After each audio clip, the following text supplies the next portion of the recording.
नमस्कार दोस्तों, स्वागत है आपका द ग्राउंड रिपोर्ट में। मैं हूं समीर आत्मज मिश्र। 24 मई को जापान की राजधानी टोक्यो में क्वेड शिखर सम्मेलन का आयोजन हुआ, जिसमें भारत के प्रधानमंत्री नरेंद्र मोदी भी पहुंचे और अमेरिका, ऑस्ट्रेलिया और जापान, इन तीनों देशों के राष्ट्राध्यक्ष भी वहां पर जुटे। और इस सम्मेलन को लेकर के न सिर्फ भारत में बल्कि दुनिया भर में चर्चा हो रही है। कई लोग इसकी तुलना नेटो से कर रहे हैं, तो कुछ लोग दक्षिण एशियाई देशों के बीच एक नए तरीके का जो एक राजनीतिक और आर्थिक संबंध बन रहा है, उस रूप में देख रहे हैं। सबसे ज्यादा बातें इसको लेकर के भी हुई कि चीन ने इस क्वेड शिखर सम्मेलन को इसको लेकर के जिस तरह से आशंकाएं जताई हैं। भारतीय मीडिया की बात की जाए तो इसको बहुत बड़ी सरकार की उपलब्धि के रूप में देखा जा रहा है, विदेश नीति और कूटनीति की उपलब्धि के रूप में। और काफ़ी चर्चाएं भी हुई, कई जगहों पर ये तक अखबारों में छापा गया या लिखा गया कि बिल्कुल भारत विश्व गुरु की भूमिका में दिखाई पड़ रहा है। हमने ये जानने की कोशिश की कि दूसरे देशों में जो तीन और सहयोगी इसमें जो सदस्य देश हैं, ऑस्ट्रेलिया, जापान और अमेरिका, वहाँ इसको किस तरीके से देखा जा रहा है। चीन में क्वेड शिखर सम्मेलन को लेकर के किस तरीके की बातें हो रही हैं, वहाँ का मीडिया क्या लिख रहा है, और इसके जो इस सम्मेलन के जो निहितार्थ हैं, इसका जो भविष्य है, या इसका क्या प्रभाव पड़ेगा जो दुनिया भर के तमाम और संगठन हैं और देश हैं उनमें, और क्या वास्तव में भारत की भूमिका को, विश्व में भारत की जो बढ़ती हुई भूमिका है, उसको ये और ज़्यादा मजबूत कर रहा है। इस विषय में बात करने के लिए हमारे साथ कुछ मेहमान जुड़े हुए हैं। विवेक आसरी जी हैं, जो कि ऑस्ट्रेलिया में इस समय रह रहे हैं। NRI टाइम्स, वहाँ एक वेबसाइट है, अखबार है, जिसके संपादक हैं। भारत में भी इन्होंने कई संस्थानों में काम किया है, कई अन्य देशों में भी काम किया है, और इन सारे मामलों में वो काफी दिलचस्पी बनाए हुए हैं, लगातार नजर रखे हुए हैं। अनिल पांडे जी हैं, जो कि चाइना रेडियो इंटरनेशनल के साथ जुड़े हुए हैं, वरिष्ठ पत्रकार हैं, भारत में भी काफी कई संस्थानों में इन्होंने काम किया है। हमारे साथ एक और खास मेहमान हैं, राहुल मिश्रा जी, जो कि मलेशिया विश्वविद्यालय में सीनियर लेक्चरर हैं और इंटरनेशनल पॉलिटिक्स और पॉलिसीज पढ़ाते हैं। लुक ईस्ट पॉलिसी पर इनका काफी अच्छा काम है, कई किताबें इन्होंने लिखी हैं, तो इस पर हमको खास जानकारी, इनसे अतिरिक्त जानकारी भी हमें मिलेगी। राहुल जी, शुरुआत ही हम आपसे करते हैं कि ये जो क्वेड शिखर सम्मेलन हुआ है, इसको पूरी दुनिया में, खासतौर पर साउथ एशिया में, ये चारों देशों के इस संगठन को किस तरीके से देखा जा रहा है। इसके जितने आर्थिक महत्व है, क्या उससे ज्यादा कहीं इसके राजनीतिक और एक कूटनीतिक महत्व के रूप में इसको देखा जा रहा है? बिल्कुल, क्वाड का सबसे बड़ा महत्व सामरिक और कूटनीतिक ही है। पिछले 20 सालों में, पिछले 30 सालों में, जब से शीत युद्ध की समाप्ति के बाद से, और खास तौर पे पिछले 5-7 सालों में, जब से अमेरिका की ताकत इंटरनेशनली घटी है और हिंद प्रशांत का नया कॉन्सेप्ट, जो इंडो पैसिफिक का कॉन्सेप्ट है, उसको मद्देनजर रखते हुए मुझे लगता है कि क्वाड्रिलैटरल सिक्योरिटी डायलॉग या क्वाड 2.0 एक बहुत बड़ा इनिशिएटिव। वो इसलिए क्योंकि अमेरिका की ताकत घट रही है और अमेरिका को ये रियलाइज हो रहा है कि उसे अपने दोस्तों की जरूरत है इस क्षेत्र में अपना प्रभुत्व बनाने के लिए। और वो प्रभुत्व सिर्फ अमेरिका का नहीं है, लिबरल इंटरनेशनल ऑर्डर का है, जिसमें 3 चीजें खास है। पहला, डेमोक्रेसी और डेमोक्रेटिक प्रिंसिपल्स की रक्षा करना, उनको प्रोटेक्ट करना, प्रिजर्व करना। दूसरा, लिबरल ट्रेड, जो मुक्त व्यापार का कॉन्सेप्ट है, कैपिटलिस्ट कह लीजिए जो कॉन्सेप्ट है, उसको प्रोटेक्ट करना। और तीसरा, वेस्ट ट्रीटी ऑफ वेस्टफेलिया 1648 के बाद से जो मॉडर्न नेशन स्टेट का कॉन्सेप्ट है कि एक देश दूसरे देश के ऊपर हमला नहीं करेगा, मिलिट्री या वॉर से दूसरे देश से कोई भी पॉजिटिव आउटकम एक्सट्रैक्ट नहीं करेगा, इंटरनेशनल जो लॉज हैं, ट्रीटीज हैं, रेगुलेशंस हैं, उनको फॉलो करेगा। तो एक रूल्स बेस्ड ऑर्डर के प्रोटेक्शन की बात है। इन 3 चीजों को प्रोटेक्ट करने के लिए क्वाड्रिलैटरल सिक्योरिटी डायलॉग की बात 2007-8 से शुरू हुई और 17 से ये रिवाइव हुआ। ये जो क्वाड 2.0 है, उसमें भारत की भूमिका इसलिए महत्वपूर्ण है क्योंकि भारत को ये माना जा रहा है, सबसे पहला तो यही है कि ये एक इस चीज का बहुत बड़ा वेरिफिकेशन है कि भारत एक लोकतंत्र के तौर पे, एक लॉ अबाइडिंग कंट्री के तौर पे और एक रिस्पॉन्सिबल स्टेक होल्डर के तौर पे इस क्षेत्र में, हिंद प्रशांत में माना जा रहा है। और उसके साथ अमेरिका के दो बहुत पुराने एलाइज, सेकेंड वर्ल्ड वॉर के बाद से ही ये दोनों जो है अमेरिका के एशियन एलाइज ऑस्ट्रेलिया और जापान है। तो इसलिए भारत के लिए बहुत बड़ी चीज है। इस बार जब ये क्वाड की समिट हुई टोक्यो में और इंडियन मीडिया में ये काफी पॉजिटिव ढंग से प्रोजेक्ट किया गया, उसके पीछे एक बड़ी वजह ये थी कि इंटरनेशनल मीडिया में, इन कंट्रास्ट इंटरनेशनल मीडिया में ये सोचा जा रहा था कि भारत को शायद डाउनग्रेड किया जाएगा, भारत को शायद रूस का समर्थन करने के लिए या लोकतंत्र के जो और तमाम मुद्दे हैं, म्यांमार को समर्थन ना देने के मुद्दे पे, इन सब तमाम मुद्दों पे हो सकता है कि भारत को थोड़ा खींचा जाए। लेकिन ऐसा हुआ नहीं। जो इंडो पैसिफिक इकोनॉमिक फ्रेमवर्क है उसमें भारत को न्योता दिया गया, जबकि भारत ने कुछ कहा नहीं था। क्वाड्रिलैटरल जो समिट हुई, क्वाड समिट, उसमें भी कोई भी ऐसा पॉइंट, इवन ये भी नहीं कहा गया कि हम रूस के खिलाफ हैं। और उक्रेन पर सिर्फ एक छोटा सा मुद्दा रखा गया कि उसको शांतिपूर्वक सॉल्व कर लिया जाए। तो इन सारी चीजों को देखते हुए मुझे लगता है कि इवन इंटरनेशनली ये समझा जा रहा था कि समझा गया है कि भारत के लिए मोर और लेस ये समिट अच्छी रही है, जूते नहीं खाने पड़े डेमोक्रेसी और इन मुद्दों पे, जो कि अमेरिका ने, बाइडेन ने हमेशा पिछले काफी इंस्टेंसेस में उन्होंने हमेशा भारत को खींचा है। तो उस चीज को ध्यान में रखते हुए मुझे लगता है कि अच्छा गया ये समिट। अभी आपसे कुछ और बातें करते हैं राहुल। अभी चूंकि ये बात आई कि अमेरिका का प्रभुत्व दुनिया भर में जो पहले था, आज से 10-20 साल 25 साल पहले, वो घट रहा है और इधर चीन का प्रभुत्व काफी तेजी से बढ़ रहा है। चीन और रूस एक दूसरे के करीब पहले भी रहे हैं और अब लगातार आते जा रहे हैं। रूस के साथ भारत के भी रिश्ते बहुत अच्छे रहे हैं। ये जो क्वाड सम्मेलन है, इसकी वजह से चीन को तो साफ तौर पे ऐसा उसने कई बार कहा भी है और ये दिख भी रहा है कि चीन को एक तरीके से चीन के अगेंस्ट ये जो 4 देशों का समूह बना हुआ है वो बना है। हो या ना हो, लेकिन चीन इसको इसी तरीके से देखता है।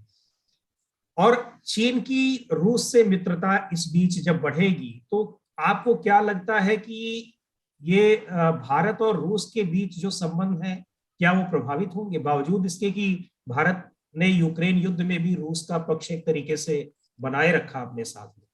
देखिए, रूस और चीन की दोस्ती बहुत पुरानी है और रूस और चीन के बीच में जो अविश्वास है वो भी बहुत पुराना है। व्लादिमीर पुतिन और आज का जो रशिया है और रशियन जो ग्रैंड स्ट्रेटजी की बातें जो हम कहते हैं, ये बातें कहने वाले एक कम्युनिस्ट पार्टी के रिवाइवल और तमाम वो एनिवर्सरी और सेलिब्रेशंस की बात तो करते हैं, लेकिन वो भूल जाते हैं कि पुतिन का रूस वही रूस है जिसे 1971 में जब निक्सन ने चीन की यात्रा की और चीन ने पीठ में छुरा भोंका। तो चीन और रूस के बीच में जो अविश्वास है और रूस की कब्र के ऊपर ही चीन इतनी बड़ी महाशक्ति बना, दंग शाओपिंग के टाइम से लेकर के माओ से होते हुए दंग शाओपिंग से आज शी जिनपिंग तक वो इसीलिए पहुंचा है क्योंकि उसने एक टाइम पे शीत युद्ध के बीच में, उसके पीक में रूस को धोखा दिया था और उन दोनों के बीच में बहुत सारी दिक्कतें। आज सबसे बड़ी चीज जो रूस और चीन को इकट्ठा करती है वो है इनका एक कॉमन दुश्मन अमेरिका। और दुश्मन भी नहीं, रूस के लिए अमेरिका उतना बड़ा दुश्मन नहीं है। वो इसलिए कि हम देखते हैं कि जब पिछली बार G7 की बैठक हुई यूक्रेन युद्ध से पहले, तो बाइडेन ने कहा था कि हमें चीन को लेकर ज्यादा सतर्क होने की जरूरत है, रूस को लेकर इतना परेशान होने की जरूरत नहीं। और अभी भी इस युद्ध से फायदा अमेरिका को हो रहा है और इसमें पिस रहा है यूक्रेन, पिस रहा है यूरोप और थोड़े हद तक इसमें रूस पिस रहा है। तो अमेरिका के लिए उतनी परेशानी की बात नहीं है, अमेरिका के लिए चीन ही सबसे बड़ी दिक्कत है। जहां तक चीन रूस के संबंधों और उसके असर की बात है, तो भारत रूस को समर्थन इसलिए तो करता है कि हमारा बहुत बड़ा डिफेंस सप्लायर है और उसको लेके भारत की चिंताएं हैं। लेकिन एक बड़ी वजह यह भी है कि भारत रूस से इसलिए भी जुड़ा रहना चाहता है कि अगर वहां से भारत अलग हुआ, अगर उस शंघाई कोऑपरेशन ऑर्गेनाइजेशन में या सेंट्रल एशिया में या रशिया के फॉरेन पॉलिसी इक्वेशंस में, डिफेंस एक्सपोर्ट्स में इंडिया नहीं रहेगा, तो एक बहुत ही खतरनाक ट्रायंगल बनेगा रूस, चीन और पाकिस्तान का। और भारत वहां पे हर वक्त मौजूद रह के ये इंश्योर करना चाहता है कि ऐसी कोई पॉसिबिलिटी इमर्ज न करे। रूस के दिमाग में हमेशा ये बात रहे कि भारत का समर्थन भी उसे है, ईरान का समर्थन भी उसे है, ब्राजील साउथ कोरिया का समर्थन भी उसे है, और सिर्फ वो चाइना के खेमे में जाके ना। और ये आइडियोलॉजिकल डिवीजन ना हो, इसके लिए भारत की यूटिलिटी बहुत बड़ी है। इसीलिए बाइडेन के बार बार इस डेमोक्रेसी पे और यूक्रेन पे बड़े ही नॉर्मेटिव, बहुत ही इस तरह के वैल्यू बेस्ड क्रिटिसिज्म के बावजूद सभी देशों ने कहा, क्वाड के बाकी तीनों देशों ने, खासतौर पर फॉरेन मिनिस्टर्स ने कहा कि हम इंडिया का कंसर्न भी समझ रहे हैं और इंडिया जो रोल प्ले करना चाहता है वो भी बहुत इंपॉर्टेंट। अपने दोस्त को जो परेशानी में है उसको इसलिए भी इंगेज करना जरूरी है कि वो बहुत परेशान होगा तो जाके दूसरे आपके दुश्मन से मिल जाएगा, तो इसलिए भी उसको इंगेज करना जरूरी है, इसलिए भी ये सोशलाइजेशन जरूरी है। तो मुझे लगता है कि भारत का फिलहाल जो रूस को लेके अप्रोच है बहुत सही है, और चीन और रूस के बीच में दोस्ती सिर्फ टैक्टिकल है, उसमें स्ट्रेटजी कंपोनेंट बहुत ज्यादा नहीं है। और जैसी सिचुएशन दिख रही है, मुझे लगता है जो सैंक्शंस इंपोज हो रहे हैं उसके हिसाब से भी चीन बहुत देर तक रूस का साथ नहीं दे सकता है, और देगा भी नहीं। अगर उसे ट्रेड ऑफ के लिए एक बार फिर से अमेरिका से दोस्ती का मौका मिलेगा, वो ये कर लेगा। मुझे लगता है अनिल जी इसके बारे में ज्यादा बता सकते हैं। तो ये बिल्कुल। चीज है अभी। अनिल पांडे जी के पास आते हैं और इसके बारे में कि किस तरीके से चीन, चूंकि सारी निगाहें चीन पर ही लगी हुई है कि वो क्या रिएक्शन दे रहा है, कैसे इस पूरे शिखर सम्मेलन को किस तरीके से ले रहा है। उससे पहले विवेक जी, मैं आपसे ये जानना चाहूंगा कि भारत में इसको लेकर के काफी जो मीडिया में चर्चा हुई है, ऐसा लगा कि जैसे बहुत बड़ी उपलब्धि है, और विश्व गुरु के रूप में अखबारों ने, यहाँ पर टीवी चैनलों ने दिखाया कि प्रधानमंत्री नरेंद्र मोदी के पीछे सारे लोग चल रहे हैं। मैं आपसे ये जानना चाहता हूँ, क्योंकि ऑस्ट्रेलिया भी एक उसका पार्ट है, क्वाड का एक मेंबर है, तो वहां के अखबारों ने इसको किस तरीके से देखा है, कैसे मेंशन किया है, कैसे रिपोर्ट किया है, और भारत की भूमिका को किस तरीके से वहां का मीडिया देख रहा है? अमित जी, यहाँ एक बड़ी वजह ये रही जो जिसने कवरेज को हाईजैक कर लिया पूरा, कि ये एंथनी अल्बानीजी का पहला आधिकारिक दौरा था, और ठीक उसी दिन हुआ जिस दिन उन्होंने शपथ ली। दरअसल शपथ के तुरंत बाद वो एयरपोर्ट गए जहां से उन्होंने हवाई जहाज पकड़ लिया। तो पूरी कवरेज हाईजैक हो गई इस बात पर कि बतौर प्रधानमंत्री अल्बानीजी वहां कैसे परफॉर्म करते हैं, और इसलिए सब क्वाड से भी ज्यादा बड़ी बात ये थी कि ऑस्ट्रेलिया का नया प्रधानमंत्री पहली बार कहीं गया है। उसके बाद वहां जाने के बाद भी मुझे तो ऐसा कहीं लगा नहीं कि भारत का जिक्र ज्यादा था। ऑस्ट्रेलियन लोगों के लिए और ऑस्ट्रेलियन मीडिया के लिए बड़ी बात ये थी कि बाइडेन कैसे रिसीव करते हैं अल्बानीजी को, और अल्बानीजी चीन के मुद्दे पर क्या बोलते हैं। उसकी वजह ये थी कि लेबर पार्टी पर विपक्ष के जो लोग थे, अब जो विपक्ष में हैं, वो लगातार ये आरोप लगाते रहे चुनाव प्रचार में कि ये चीन पर सॉफ्ट होने वाले हैं, इसलिए इनको वोट मत दो, ये चीन पर सॉफ्ट होने वाले हैं, जिसको लेबर पार्टी लगातार नकारती भी रही। तो अल्बानीजी के लिए वहां जाकर एक स्टैंड अपना दिखाने का मौका था घर के लोगों को कि नहीं, आपने अब तक जो सुना है वैसा नहीं है, हम चीन पर सख्त ही रहेंगे। वही उस तरह के बयान उन्होंने वहां दिए भी, और उस बयान ने, क्योंकि ऑस्ट्रेलिया चीन के रिलेशंस अभी भी, भले ही भारत ऑस्ट्रेलिया रिलेशन सुधर रहे हों, लेकिन ऑस्ट्रेलिया चीन रिलेशंस अभी भी बहुत जरूरी हैं, अहम हैं। बहुत ज्यादातर व्यापार ऑस्ट्रेलिया का चीन से होता है, और इसलिए यहाँ के लोग जानना भी चीन के बारे में ज्यादा चाहते हैं। तो उसने उस चर्चा को हाईजैक कर लिया चीन के साथ, चीन के मुतालिक जो बातें हुई। इस बीच आज सुबह ही हमारे यहाँ की सुबह के हिसाब से भारत और ऑस्ट्रेलिया के प्रधानमंत्रियों की बातचीत हुई, और मैं इंतजार करता रहा कि बड़े मीडिया घराने उस पर कुछ लिखें, अखबार कुछ कवर करें, लेकिन मुझे हार्डली कहीं कवरेज दिखी। जबकि एक दो बातें बड़ी इंपॉर्टेंट हुई उसमें, जो कम से कम भारतीय समुदाय के लिए जरूरी बातें थी, और उनको हम जैसे जो सामुदायिक मीडिया वाले लोग हैं उन्होंने कवर किया, लेकिन नेशनल मीडिया में उसको मामूली कवरेज भी नहीं मिली। मैं तो कहूंगा एक बड़ी मुश्किल से मैंने खोज खाज के एक पॉडकास्ट सुना जो एक न्यूज बुलेटिन में बजा, एबीसी जो यहाँ का सबसे बड़ा रेडियो है, कि भारत के प्रधानमंत्री से भी अल्बानीजी ने मुलाकात की और ये वही सरकारी लाइन दोहराई गई कि दोनों देशों के संबंध बेहतर बनाने पर चर्चा हुई। इससे ज्यादा चर्चा मोदी जी की हमारे यहाँ नहीं हो रही। वहां पे जो भारतीय समुदाय है ऑस्ट्रेलिया में, चूंकि बहुत बड़ी संख्या में इंडियन कम्युनिटी के लोग रहते हैं, और अपने भी वो कुछ तमाम मीडिया हाउसेस, चाहे वेबसाइट हो, चाहे यूट्यूब चैनल हो, चाहे अखबार मैगजीन हो, चलाते हैं। क्या उनमें किस तरीके से इसको लेकर के क्या रहा, कुछ आपकी निगाह में आया या आपने उसको देखा या उसको कवर किया? जी, 2-3 बातें हुई जो जिस पर बड़ी चर्चा हुई। अल्बानीजी को प्रधानमंत्री नरेंद्र मोदी ने इनवाइट किया है इंडिया में, तो इस बारे में बात थी कि अल्बानीजी ने इस बात को कहा भी अपने बयान में कि नरेंद्र मोदी ने मुझे इनवाइट किया है भारत और हम तारीखें तय करेंगे इस बारे में। इसका अर्थ है कि उन्होंने न्योता स्वीकार कर लिया है, जिस पर चर्चा थी। एक दिलचस्प बात हुई कि नरेंद्र मोदी ने एक प्रस्ताव रखा ऑस्ट्रेलिया के सामने, जिस पर उत्साहजनक जवाब दिया ऑस्ट्रेलिया ने। उन्होंने कहा कि क्या ऐसा हो सकता है कि भारत के छात्र ऑस्ट्रेलिया की यूनिवर्सिटीज में पढ़ें, लेकिन आधी डिग्री भारत में ही कर लें और बाकी आधी डिग्री के लिए ऑस्ट्रेलिया चले जाएं। सो इससे क्या होगा कि ऑस्ट्रेलियन यूनिवर्सिटीज, जिनका बहुत बड़ा व्यापार है और बहुत बड़े ग्राहक हैं भारतीय स्टूडेंट्स, उनको ग्राहक मिले रहेंगे और भारतीय स्टूडेंट्स को ऑस्ट्रेलिया की डिग्री मिल जाएगी। तो इस पर उन्होंने, एंथनी अल्बानीजी ने कहा कि ये बहुत ही एक्साइटिंग प्रपोजल है और इस पर हम विचार करेंगे। लेकिन उसके कारण बाजार और व्यापारिक ज्यादा हैं, लेकिन भारतीय समुदाय के लिए ये थोड़ी उत्साहजनक खबर थी। इसको कवर किया है कुछ लोगों ने, कुछ मीडिया ने। इसके अलावा ज्यादा कुछ हमें देखने को नहीं मिल रहा।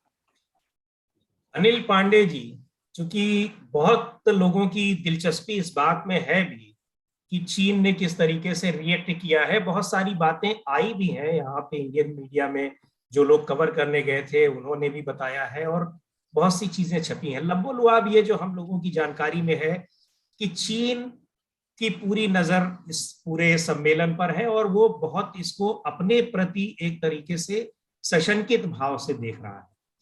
तो क्या वास्तव में ऐसा है, और चीनी मीडिया भी इस बारे में खबरें लिख रहा है, आर्टिकल्स लिख रहा है, संपादकीय लिख रहा है, या फिर वो उसको किस तरीके से देख रहा है, इस ये जो 4 देशों का एक संगठन है क्वेड के बारे में?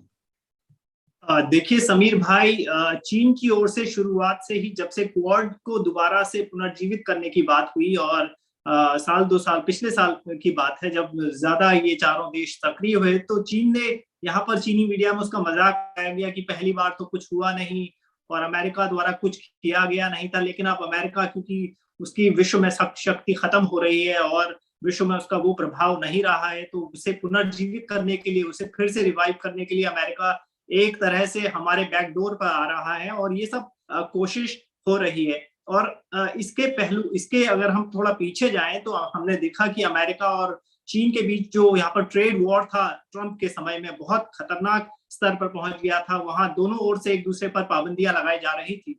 तो उसके बाद ट्रंप तो चुनाव हार गए, लेकिन बाइडेन सत्ता में आए और उसके बाद भी कोई बहुत ज्यादा फर्क चीन अमेरिका के रिश्तों में पड़ा नहीं है। और उसके अलावा हमने एक चीज और जो महसूस की है जो क्वाड के तौर पर, कि बाइडेन ज्यादा सक्रिय दिख रहे हैं बनिस्बत ट्रंप के, जो खास तौर पर इन चारों देशों को सक्रिय करने में या फिर चीन के खिलाफ रणनीति बनाने में। तो चीन को लग रहा है कि वो बहुत चारों तरफ से घिर रहा है, और खास तौर पर जिस तरह से हाल में जो रूस और यूक्रेन का युद्ध हुआ है, उसमें भी हमने देखा है कि जिस तरह से पूरी दुनिया ने रूस पर प्रतिबंध लगाए हैं, पूरा यूरोप परेशान है। उसके अलावा तो अब ऐसे में चीन के पास कोई और चारा नहीं है कि वो रूस के करीब जाए, और वो पहले से करीब रहा है। खासतौर पर पिछले हाल के कई दशकों में उनकी दोस्ती अच्छी रही है, जैसा कि यहाँ पर बहुत चीनी मीडिया में पाकिस्तान और रूस की बहुत तारीफें अक्सर होती हैं।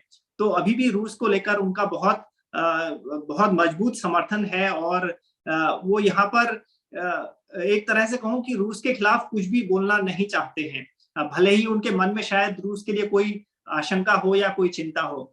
लेकिन एक चीज समीर भाई और दिखती है कि जैसा कि वहां पर जापान में बाइडेन से सवाल पूछा गया कि अगर जिस तरह से रूस ने यूक्रेन पर कार्रवाई की है, अगर ताइवान पे चीन कार्रवाई करता है, तो आपने उनका जवाब सुना होगा कि तो बहुत उस जवाब को लेकर चीन यहाँ बौखला गया है, और चीन के तमाम जो विदेश मंत्रालय के प्रवक्ता हो या रक्षा मंत्रालय हो, तो वो कहते हैं कि आप चीन की ताकत को कम मत करके मत आंको, और हम आपको छोड़ने वाले नहीं हैं। हम 1.4 बिलियन की पॉपुलेशन है, और हमारी ताकत को आपको नजरअंदाज नहीं करना चाहिए, और अमेरिका हमको कमजोर न समझे। ताइवान हमारा ही हिस्सा है। हमारी सोवरेंटी को आप, हमारी जो संप्रभुता है उसको छूने की कोशिश मत करो, हमारे इंटरनल मामलों में हस्तक्षेप ना करो। तो एक तरह से क्वाड जो पूरा के इर्द गिर्द जो घूम रहा है, चीन को लग रहा है कि जो साउथ चाइना सी का मुद्दा है या फिर ताइवान का मुद्दा है, वो चारों तरफ से अमेरिका, ऑस्ट्रेलिया और फिर भारत के साथ तो चीन के संबंध थोड़ा खराब चले ही हैं। तो उसको लग रहा है ये सब देश जो है हमको घेरने के लिए, और जो इसके अलावा व्यापार भी एक मुद्दा है। आसियान के साथ चीन का व्यापार अच्छा था, और अभी इन्होंने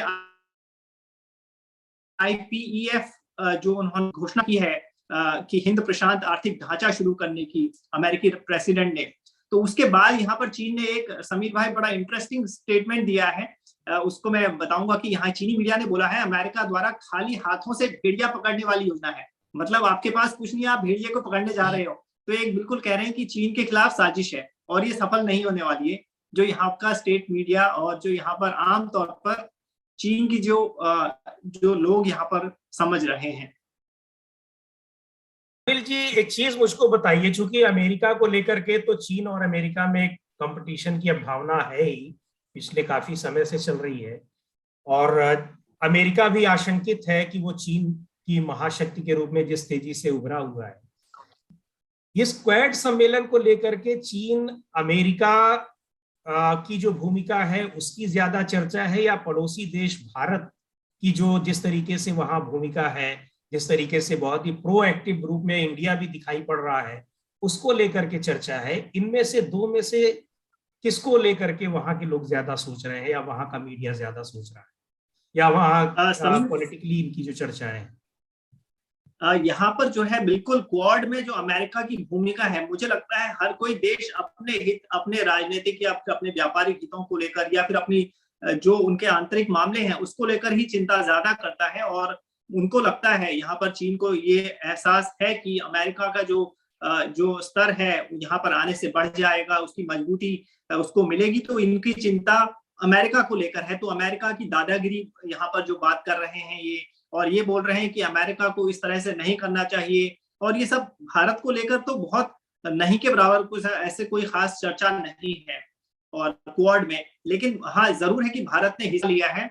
और हाँ, ऑस्ट्रेलिया और अमेरिका को लेकर यहाँ पर मीडिया जो अक्सर इस बातों को का उल्लेख कर रहा है कि अमेरिका इतनी रुचि क्यों दिखा रहा है, उसने यूक्रेन में क्या किया, उसने सीरिया में क्या किया, उसने इराक में क्या किया, तो अब वो यहाँ पर आके शांति, मतलब अशांति का माहौल पैदा करना चाहता है। ये कहते हैं कि हम एशिया पैसिफिक में बहुत शांतिपूर्ण ढंग से रह रहे हैं, जैसा कि चीन का कहना है।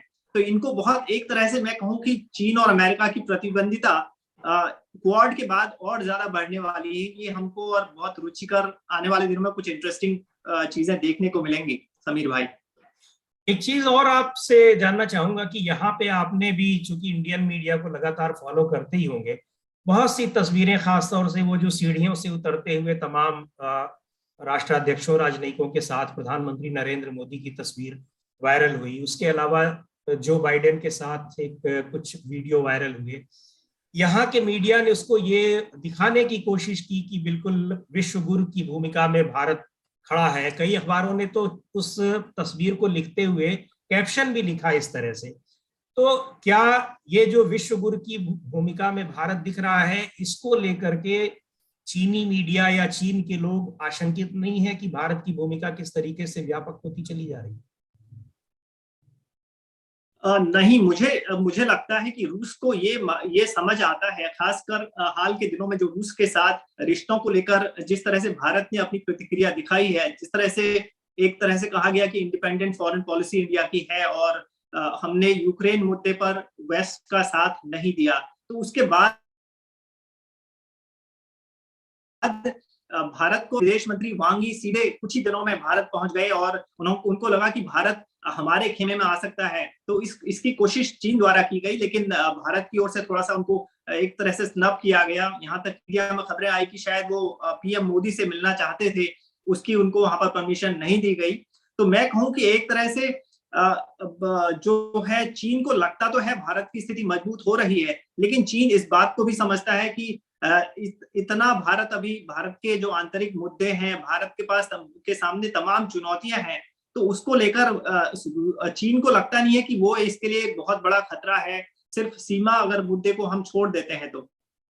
और मुझको लगता है कि चीन उस चीज को दिखाना भी नहीं चाहता कि वो भारत की जो एक बढ़ती भूमिका विश्व में है उसको लेकर के वो बहुत चिंतित है, महसूस भले करता हो, लेकिन हाँ राहुल जी, हाँ राहुल जी, यहाँ से ये हम जानना चाहेंगे कि ये जो एक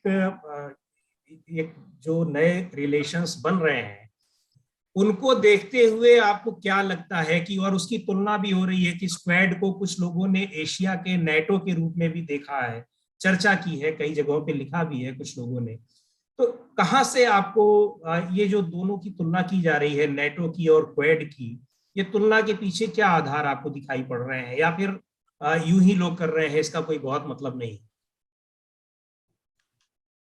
देखिए, अगर हम टेक्निकल एस्पेक्ट्स की बात करें तो ट्रीटी प्रोविजंस की बात करें तो नेटो की सबसे बड़ी ताकत है आर्टिकल 5, जो कहता है कलेक्टिव सिक्योरिटी प्रोविजन की बात करता है कि नेटो के किसी एक मेंबर पर अगर आप सैन्य हमला करते हैं तो वो नेटो के सारे मेंबर्स ये मानते हैं कि हमला सिर्फ एक देश पे नहीं, सारे देशों पे, और वो सारे देश जो है वो ट्रीटी ऑब्लिगेशन के अंडर हैं कि वो अपनी क्षमता के अनुसार जो दुश्मन देश है जिसने किसी एक नेटो मेंबर पे हमला किया उसको रिटेलिएट करें। 9/11 के बाद पहली बार ये आर्टिकल 5 को इन्वोक किया गया था और उसके बाद ही सारे नेटो देशों ने अमेरिका की मदद की बात कही।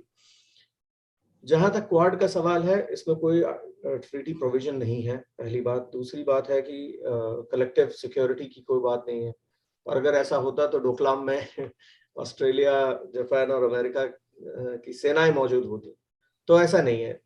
मुझे लगता है कि क्वाड को एशियन नेटो, दो लोग कह रहे हैं, एक वो जो ये नहीं चाहते हैं कि भारत इन देशों के साथ क्लोजली अलाइन हो, और दूसरे वो लोग जो चाहते हैं कि चीन इससे कमजोर नहीं हो।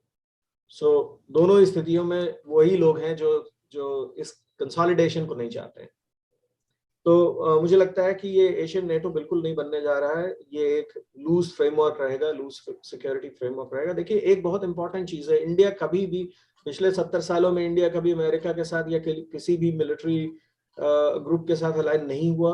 जब वो इतनी कमजोर स्थिति में था, 62 के बाद नहीं हुआ, 71 के बाद नहीं हुआ, तो अब बनने की कोई जरूरत नहीं, क्योंकि इंडिया एक बहुत बड़ी डिफेंस मार्केट है। आज defence production, indigenous defence production की बात हो रही है, इंडिया न्यूक्लियर पावर है, तो अब इंडिया के पास ऐसी कोई जरूरतें नहीं है कि वो इस तरह के अलायंस मैकेनिज्म में जाए। हाँ, बॉर्डर एक बहुत बड़ी समस्या है, लेकिन बॉर्डर तो समस्या पिछले 50 सालों से रही। 5500 स्क्वायर किलोमीटर की टेरिटरी भारत पाकिस्तान के बीच डिस्प्यूटेड है, वो चीन के पास है। तो ऐसा नहीं कि ये समस्याएं नई खड़ी हो गई और इसलिए अचानक से ये जरूरत महसूस हो रही है। क्वाड में भारत इसलिए जाना चाहता है क्योंकि इससे भारत की पोजीशनिंग इनहांस हो रही है, भारत को एक नया दर्जा मिल रहा है, एक बड़ी जगह मिल रही है, हाई टेबल पे एक सीट मिल रही है बैठने को। उस कॉन्टेक्स्ट में ये सही है। और एशियन नेटो, भारत नहीं चाहता है कि एशियन नेटो बने, बहुत दुनिया के तमाम देश नहीं चाहते हैं कि एशियन नेटो बने, और भारत की उपस्थिति इसीलिए जरूरी है। आप भारत को हटा दीजिए क्वाड से, तो ये पुराना सैन फ्रांसिस्को अरेंजमेंट है, बिल्कुल, जिसके तहत ये सारे देश एक साथ पहले से ही काम कर रहे थे। जी विवेक जी, हम लोगों का अब समय भी खत्म होने वाला है। हम आपसे आखिरी ये सवाल पूछना चाहेंगे कि ऑस्ट्रेलिया की सरकार में या वहां की विपक्षी पार्टियों में इस क्वाड के भविष्य को किस तरीके से देखा जा रहा है? बहुत उम्मीद के साथ, या फिर एक जैसे दूसरे तरह के कोऑपरेशंस होते हैं, संगठन होते हैं, उन्हीं की तरीके से? देखिए, जो बात राहुल जी ने कही कि भारत ना हो तो क्वाड का कोई अर्थ नहीं है, वही से मैं आगे बढ़ा रहा हूं कि और यही ऑस्ट्रेलिया में आमतौर पर एक राय भी है कि क्वाड दरअसल भारत को नरमी से, सलीके से, तरीके से अपने साथ लाने का तरीका है। और ये आमतौर पर ऑस्ट्रेलिया में एक राय मानी जाती है, जिसमें ये, बल्कि कुछ दिन पहले यहाँ एक आर्टिकल लिखा गया क्वाड का, जब शुरू होने से पहले पिछले हफ्ते एक आर्टिकल मैंने पढ़ा जिसमें कहा गया कि क्वाड हैज पीक्ड। जो क्वाड का मकसद था वो उसने छू लिया है, वो पहुंच गया है। और वो है भारत, क्योंकि सैन्य शक्ति के रूप में इन देशों के साथ ना आया था और ना आना चाहेगा, तो उसको किस तरह से अपने खेमे में लाया जाए। इसके लिए ऑस्ट्रेलिया, जापान और अमेरिका, जो बरसों से साथ रहे हैं, वो एक मिलकर साथ आए। उन्होंने भारत के साथ आर्थिक समझौते के नाम पर, सुरक्षा समझौतों, इसके कोविड वैक्सीन के नाम पर, इन वजहों के साथ उसको अपने साथ मिलाया। लेकिन बात सारी पोजीशनिंग की है।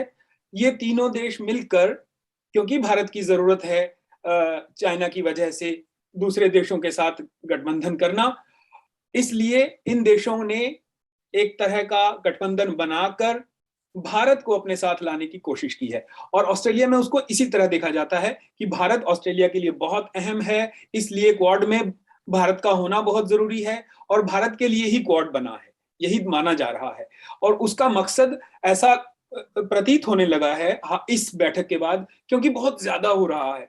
अभी मेलबर्न में बैठक हुई थी मार्च में, उससे पहले वर्चुअल बैठक हुई, उससे पहले अक्टूबर में, नवंबर में अमेरिका में बैठक हुई। तो क्वाड क्वाड क्वाड क्वाड, बहुत ज्यादा क्वाड हुआ।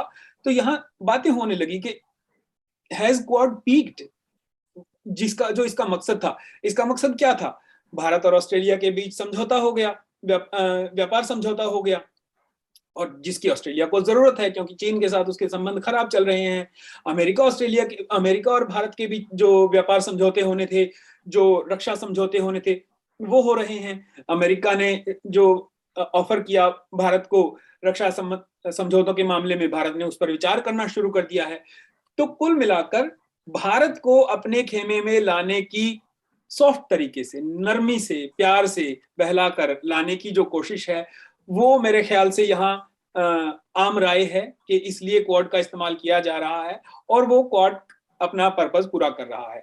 हो सकता है 2 साल बाद इतनी बैठकें भी ना होने लगे, नजर आएंगे ही नहीं कि क्वाड की इतनी बैठकें हो रही हैं, क्योंकि भारत के साथ खेमेबंदी पूरी हो चुकी होगी। बहुत बहुत धन्यवाद आप सभी का, राहुल मिश्रा, अनिल पांडे जी और विवेक आसरी जी। हम लोग फिर से इस तरह से किसी परिचर्चा में दोबारा फिर शामिल होंगे। आशा है कि इस पूरी परिचर्चा से हमारे दर्शकों को इस क्वाड सम्मेलन के जो तमाम बारीकियां थी, जो तमाम नेतार्थ थे दुनिया भर में, और जो इससे संबद्ध देश हैं उनमें किस तरीके से इस पर बात हो रही है, चर्चा हो रही है, इसके बारे में जानकारी मिली होगी। आप सभी का बहुत बहुत धन्यवाद।